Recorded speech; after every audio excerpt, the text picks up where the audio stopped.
அவங்க காட்டின விதங்கிறது சவுண்டிங் பொறுத்த வரைக்கும் சூப்பரா ஒர்க் அவுட் ஆச்சு அப்படின்னு சொல்றதை விட பாக்குறக்கும் கேட்கறக்கும் ரொம்ப புதுசா இருந்துச்சு எனக்கு இந்த படத்துல. அது மூணாவது, இந்த படத்தோட கேரக்டர்ஸ். அதாவது ரொம்ப பெரிய கேரக்டர்ஸ் எல்லாம் இல்லைங்க, ஒரு 8 கேரக்டர். இந்த 8 கேரக்டர் சுத்தி தான் வந்து படத்தோட கதையே ரிவால்வ் ஆகும்.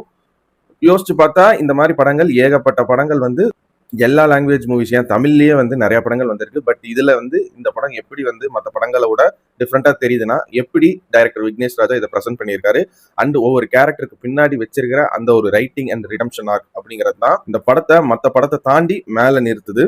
அண்டு இது எப்படி சொல்றதுன்னு தெரியல. எங்க வீட்டில் எங்க அம்மா சொல்லுவாங்க, என்ன சொல்லுவாங்கன்னா வந்து, இப்போ நம்ம நாட்டையும் சரி நம்மளோட பணத்தையும் சரி ஆண்டுட்டு இருக்கிறது படிச்ச திருடர்கள் அப்படிம்பாங்க. அதுக்கேற்ற மாதிரி சில கேரக்டர்ஸ் வந்து இந்த படத்துல காமிச்சது வந்து படத்துல பாக்குறதுக்கு ரொம்ப யூனிக்கா ஜென்யூனா இருந்துச்சு. அந்த ரியாலிட்டிலையும் யோசிச்சு பார்த்தா அந்த மாதிரி தானே இருக்கு.